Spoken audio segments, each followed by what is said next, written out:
Welcome back to Nuts on Cars. So something a little bit different in today's video. Here at James Nut Cars we take in quite a few part exchanges. So I thought it'd be a good opportunity to film the process of how they look when they first turn up, showing you the prep process and then seeing if we can turn a profit. So what have we got? We've got a 2012 Golf GTD. It's done 105,000 miles and we've paid £4,700 for it. However, there is a little bit of work that needs doing here and there. So I'm just going to show you around where the money needs to be spent. And so in my mind, from what I can see, there's about £600-700 that needs to be spent, which is what I'm kind of budgeting for. And then I think retail-wise, with a warranty, it could potentially fetch up to 7,000. So if that goes to plan, then that'll be a good result. So yeah, what have we got? It's a good spec. So it's finished in candy white, which is obviously a very saleable colour.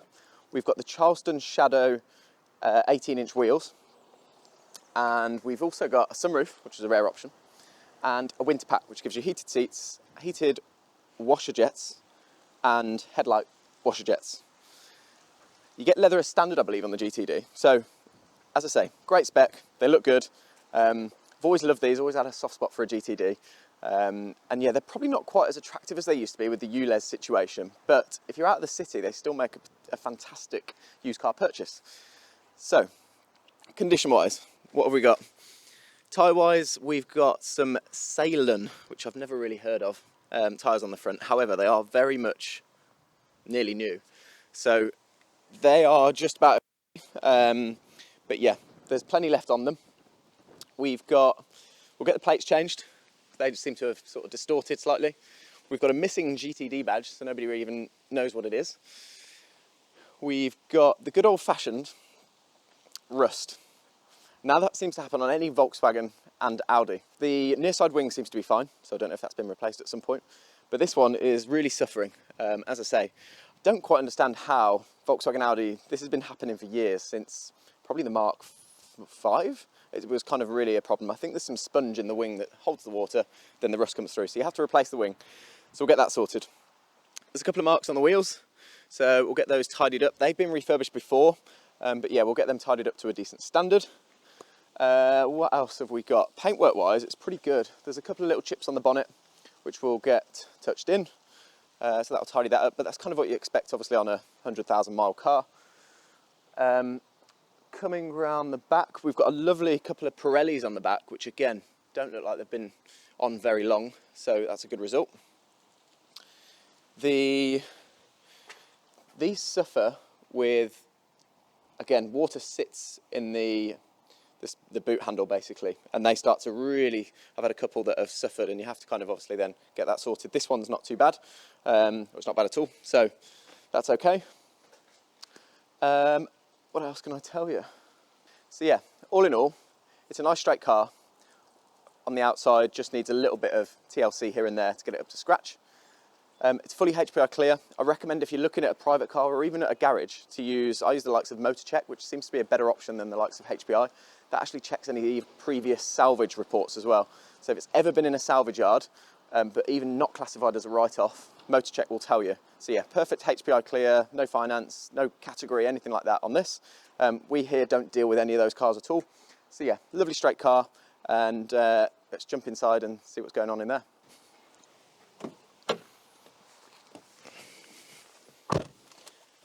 So what's it like in here? So we've got the good old Vienna leather, and in all fairness, it feels a nice place to be. It's, again, for the mileage and the age, everything, it's dirty.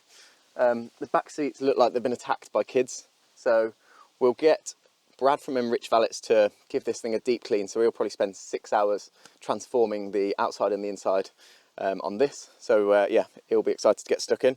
But yeah, everything, the wheel's not ridiculously shiny. The bolster, which these things really suffer on the, because they actually stick out quite a lot on these seats. But yeah, again, somebody's been pretty careful with those, so that's good. We've got a missing bottle opener, which is always the case in these, so we'll get one of those ordered because I think that's quite a nice touch. They came with them from new, and somebody always manages to steal them over the years.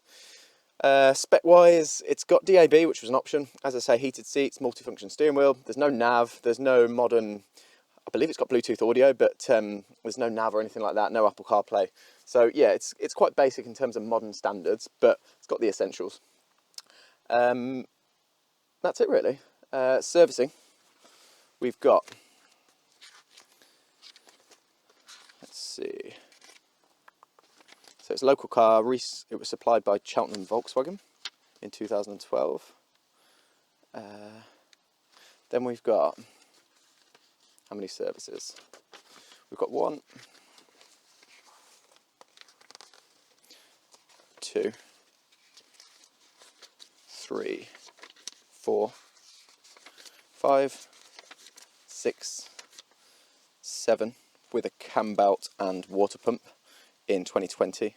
So always watch out on these 2-litre TDIs, whichever model you're looking at, Audi, Volkswagen. The cam belts are due every 5 years, which is quite a short interval in terms of time.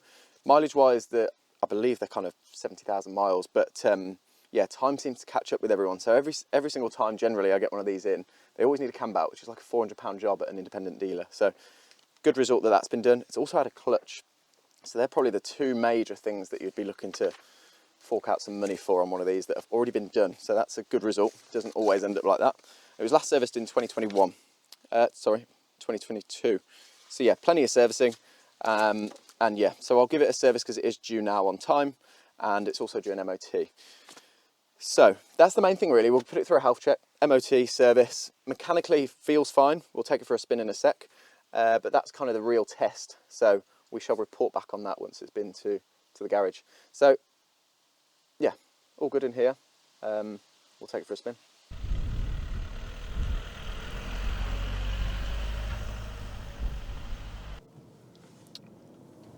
There doesn't seem to be any unwanted noises, no knocks, no bangs.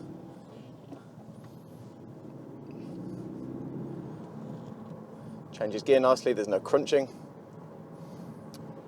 The steering wheel is slightly off centre, which is pretty much always the case on a car this age. So we'll get the tracking done and make sure that's nice and central. But yeah, I've always had a soft spot for these GTDs, and they've held their money so well. They always fetch really strong money in my eyes, but there's a reason for it.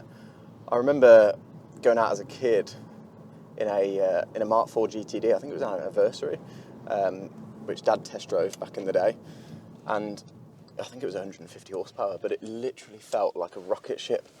Again, I think was it the 1.9 or the 2 litre in that? But yeah, the way they sort of deliver the power from so low down. It's kind of the sensible man's GTI. If you're doing a few miles, but you still want that kind of sporty edge, the looks, but you don't want the running costs of the petrol, then it was a really good option for a lot of people. As I say, ULEZ has kind of dampened them a little bit, but they still make for a very cheap to run car. You're going to get 45 to the gallon. You've got 180 horsepower. It'll do 0 to 60 in 8 seconds. You've got 350 newton meters of torque, so it's not a slouch even in today's standards for, how old is it, 11 years old? And I mean, it's not a die-hard hot hatch, but it's still fun when you want to open it up a little bit. But yeah, engine pulls well, sounds as it should. These 2 litre TDIs, in my eyes, I mean, they've made so many of the things that even if you do get an issue, everybody's seen every issue on the planet, and so everything isn't ridiculous money to fix. So it's a bulletproof engine. Personally, I prefer the older, bigger engines. Obviously, everything's now downsized with bigger turbos, and I just feel like that puts more strain on stuff. I know it's done for emissions, but these sort of bigger, old-fashioned diesels, in my eyes, are still the best.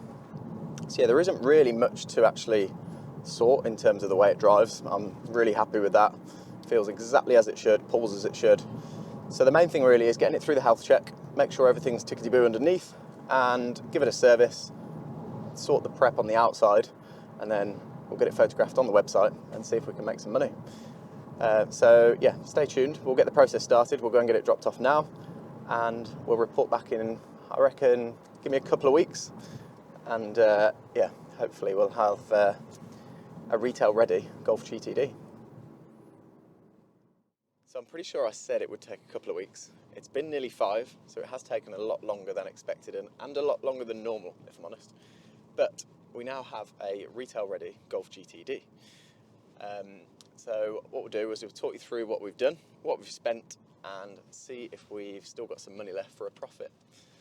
So let's jump out and talk you through it.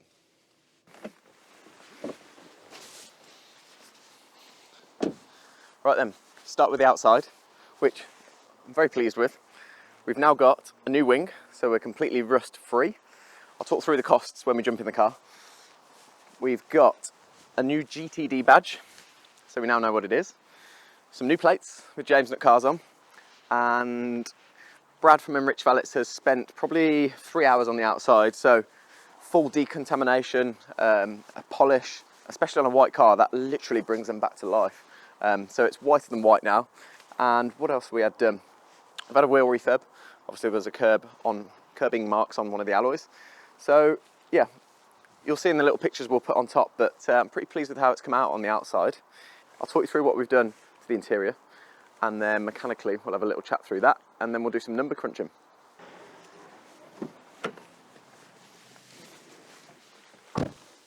So what have we had to do in here? So as I say, Enrich Valets has steam cleaned, made everything a lovely matte factory finish, so it's all nice and fresh in here. Steering wheel is completely shine free, so yeah, it's all feeling very crisp. We've got a Volkswagen bottle opener, which was missing, so very important. That was £25, but had to be done. We've also then had, which I don't think I showed you in the original video, the cup holder in the back was broken, so I had a new one of those. That cost me £70, which is a bit over the top, but it basically wouldn't fold itself back in, so we got that sorted. And then we come on to the mechanical bits. Now, we dropped it off for an MOT and a service, and we were obviously hoping that there wouldn't be much to do. It failed its MOT on 2 rear shock absorbers, so we had to get those done, and the tracking was slightly off, as I mentioned earlier. So we had the tracking done, but then the tracking rod ends were seized, so that took a bit more work. So I'll talk you through the maths and see if there's any money left in it for a bit of a profit. So what have we got? So we've spent £132.90 on the new front wing, which I didn't think was too bad, and that was painted already, so that was pretty good. £50 on a wheel refurb, plates were £35, front badge was £18.89, bottle opener, as I mentioned, was £25. Then we managed to spend £744 mechanically for the tracking, track rod ends, shock absorbers, MOT and a service, and the labour to fit the wing and the cup holder. So that was a bit more than I expected, which is where the extra money's come from. We then spent £135 on a valet with a full detail with Enrich Valets. So all in all, we've overspent. As I was saying earlier in the video, I was hoping to spend sort of £700–800 and leave us a nice sort of chunky profit. I actually spent £1,140.81. So it has gone over budget, not drastically, but it does always happen this way because there are always sort of surprises. So if we manage to get 6,995, which I think is what it's worth, and we manage to get asking price, it leaves us a profit of £1,154.19.